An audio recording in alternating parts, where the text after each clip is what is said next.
Fala, torcida do Flamengo! Vamos lá, gente. O Flamengo vive momento tenso após o empate polêmico. Uma sequência insana de jogos chegando. E jogador vai acabar se aposentando no Flamengo ano que vem. Fica até o final, porque tem notícia que pode mudar o rumo da temporada do Flamengo. Bom, galera, falando do jogo de ontem. Flamengo abre 2-0 contra o Vasco, cede o empate. O time de Leonardo Jardim perdeu a chance de encostar na liderança do Brasileiro, né, gente? Pelo amor de Deus. E já tem jogador sendo criticado. E um desses é o Alacian. Pra mim, só porque ele é jovem, né? Mas ninguém viu que o Luiz Araújo e o Samuel Lino foram incompetentes nessa partida. Mas errou defensivamente e perdeu chance de encostar no líder, né? Quer dizer, o Flamengo, né? É um joga bem, mas não ganha, né? Abriu 2-0, gente, pelo amor de Deus. Aí resolveu achar que o jogo tava ganho, né? É isso aí, jogou bem, mas não ganhou. Galera, agora vamos falar da Libertadores de maratona de jogos do Flamengo. Flamengo líder do grupo. O próximo jogo decisivo é fora contra o Independente de Medellín, que está em terceiro com 4 pontos. Só que esse nosso adversário está em crise dentro do campeonato colombiano e na própria Libertadores, tá? Chance do Flamengo aproveitar essa crise e sair com 3 pontos e garantir logo a classificação, uma classificação tranquila. Vamos ver, essa vai ser a maratona de 8 jogos até a Copa do Mundo. Quarta-feira, se eu não me engano, quarta-feira ou quinta, não sei, que dia é? Dia 7. Dia 7. Tem o Independente de Medellín, Libertadores, fora de casa, Grêmio pelo Brasileirão, Vitória pelo Brasileirão, Atlético Paranaense pelo Brasileirão, Estudiante na Libertadores, Palmeiras pelo Brasileirão, Cusco e, para finalizar, antes da Copa do Mundo, o Curitiba. Olha a quantidade de jogos, tanto pelo Brasileirão quanto pela Libertadores. Jogo do Curitiba vai ser um dia antes do início da Copa do Mundo, do Brasil na Copa do Mundo, tá? Quer dizer, um dia antes do Brasil estrear na Copa do Mundo, né? Então, após a convocação, o Flamengo vai jogar com os reservas nas partidas da Libertadores, contra o Cusco e o jogo contra o Curitiba. Olha só. Por isso que é importante esses 3 pontos lá contra o Independente de Medellín, tá, gente? Pra gente já tá praticamente classificado, né? Nesse período, iremos saber como vai ser o resto da temporada do Flamengo, né? Vamos saber, né? Vamos saber em que posições o Flamengo vai estar na Libertadores. E, para mim, vai ser o primeiro do grupo, né? Ou no Brasileirão, né? Se ganhar ou se perder a temporada por conta de resultado antes da Copa do Mundo, algum jogador vai ficar fora por lesão após a Copa. Imagina, né? Chegou a Copa. Aí o Flamengo terminou a temporada boa antes da Copa. Flamengo terminou com uma temporada boa da Copa. Aí vem a Copa do Mundo, vai parar. O campeonato para, jogadores do Flamengo vão para a Copa. Imagine se voltam os jogadores contundidos. Deve acontecer, né, gente? Copa do Mundo é assim. Copa do Mundo, para mim, mesmo a fase de classificação, é mata-mata. Porque são 2 que se classificam, o primeiro e o segundo.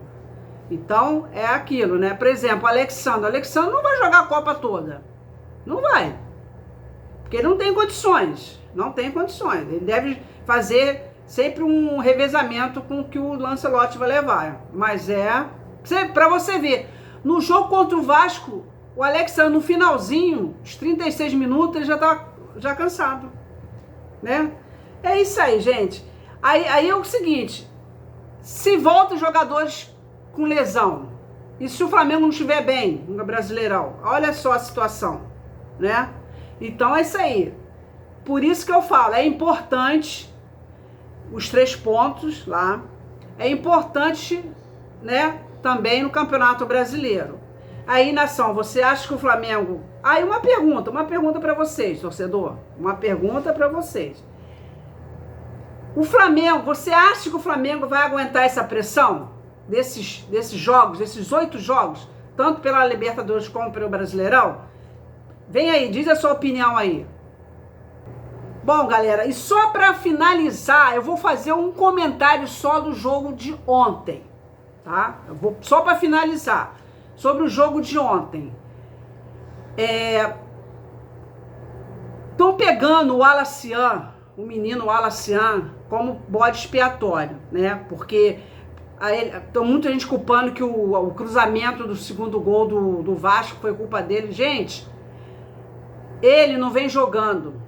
Ele entra quando o time adversário está pressionando.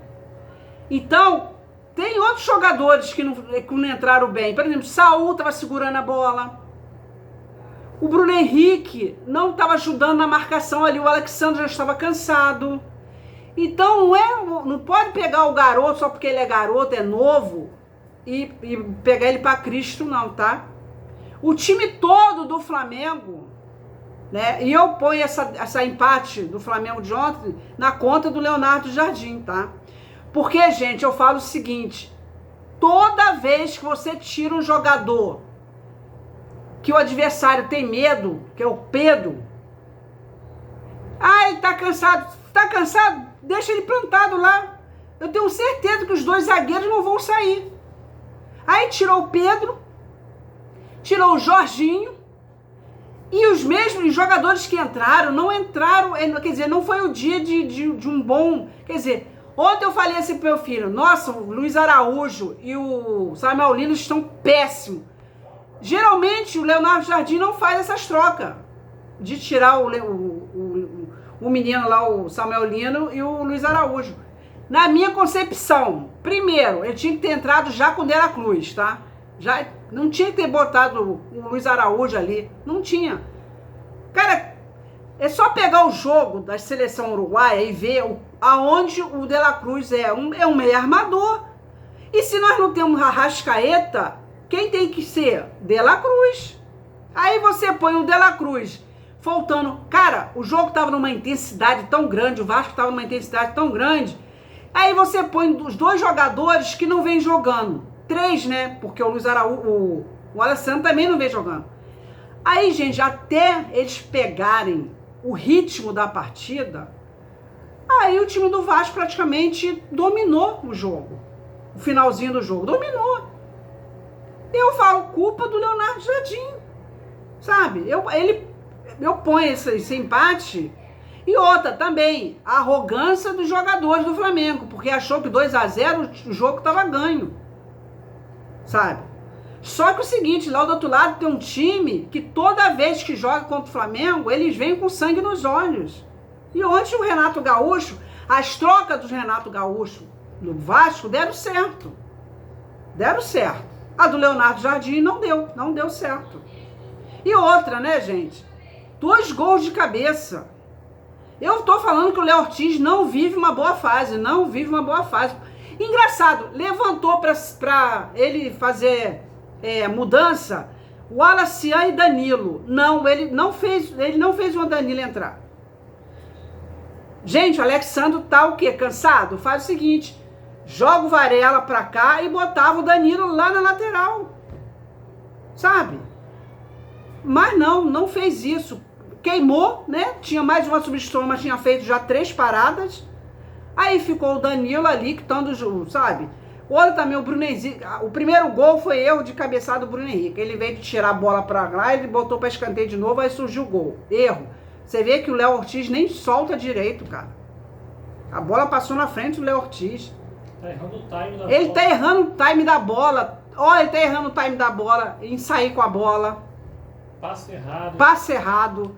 Ele não está bem fisicamente e tecnicamente, ele não está bem. Aí você fala, mas o Vitão errou contra o Estudiantes. Errou, mas também é um jogador que não vem jogando. Gente, é que eu falo, treino é treino, jogo é jogo. o jogador pode estar arrebentando o treino, mas o jogo é outra coisa. Pra mim, o Vitão é um bom jogador, é bom, ele não tá jogando. Por que o Danilo entra e coisa? Porque ele vem jogando. Ele, quando tá o Léo Ortiz ou o Léo Pereira tá machucado, entra o quê? Entra o Danilo. Agora o Vitão não. O Vitão entrou pra jogar lá no Independente. Lá, contra o Independente. O Vitão e Danilo. Então, gente, não vamos culpar ninguém. O erro foi do treinador, tá? O erro foi do treinador. O erro da demora de substituição, ele demora demais para substituir, tá? Ele demora demais. E quando o jogo tá pegado e você põe o jogador faltando poucos minutos até ele entrar naquele ritmo de jogo, é impossível, né, gente? É impossível. Isso é em qualquer esporte, gente. É em qualquer esporte. Principalmente esporte esse coletivo, assim. É difícil, né? Então é isso aí, galera. Bom, galera, para terminar o vídeo, uma notícia aqui, né, que é o quê? É a renovação do Bruno Henrique. Ele renovou com o Flamengo mais um ano, né? A temporada dele, o contrato terminaria esse ano, mas ele renovou até dezembro de 2027, que provavelmente será o ano da aposentadoria dele, tá? Ele falou que ia se aposentar no Flamengo, né? E parece que realmente vai acontecer isso. Mais um ano com o Bruno Henrique. Espero que ele melhore, porque ele entrou nesse jogo, não, sabe? Ele não entrou bem, mas eu acho, isso que eu falo pra vocês, não entrou bem porque são poucos minutos que o jogador entra num jogo pegado. Não pode ser assim, não pode. E ontem, o jogador que entrou, tanto Saul como o De La Cruz, é jogadores pra quê? Pra dar aquela baixada de bola, sabe? O jogo tava naquela trocação, vamos baixar a bola. O Flamengo tem jogadores experientes pra isso. E outra, eu falei com meu filho ontem, ele pode até confirmar, não foi? Foi. Eu falei, o Plata está cansado. Não é à toa que sentiu, né? Não é à toa que ele sentiu. A coxa dele. Por quê? Porque todo mundo às vezes fala que o Plata não... Cara, ele ajuda demais. Pra mim é um jogador que ele ajuda imensamente o Flamengo, tá? Ele ajuda demais, ele marca, ele coisa... pra mim, e ele ontem estava cansado. E logicamente aquele pique que ele deu... Olha só, imagine se é eu rezo que seja uma lesão, assim, fraca, que não seja uma lesão grave para deixar o rapaz fora da Copa do Mundo, sabe? Pô, você vê o jogador cansado, pô, o treinador, os médicos, eles têm que ver que o jogador tá cansado. Por exemplo, eu não achei que o Pedro estivesse tão cansado. Mas mesmo que tivesse, é o cara que segura lá na frente, gente. É o que eu sempre falo, e eu falo pro meu filho, toda vez, vocês podem ver, percebe isso quando o Pedro jogar e quando o Pedro sai, o que acontece com o time do Flamengo. Sabe por quê? Porque não tem um homem de referência que prenda os zagueiros. O time do ontem do Vasco jogou todo no campo do Flamengo. O time do Flamengo recuou. O time do Flamengo recuou, gente. Então é isso aí, gente. Isso aí foi as notícias do Flamengo. Peço para vocês, se inscreva no canal, ative o sininho da notificação, dá o like e compartilhe o vídeo, compartilhe o canal. Valeu, pessoal. Fui!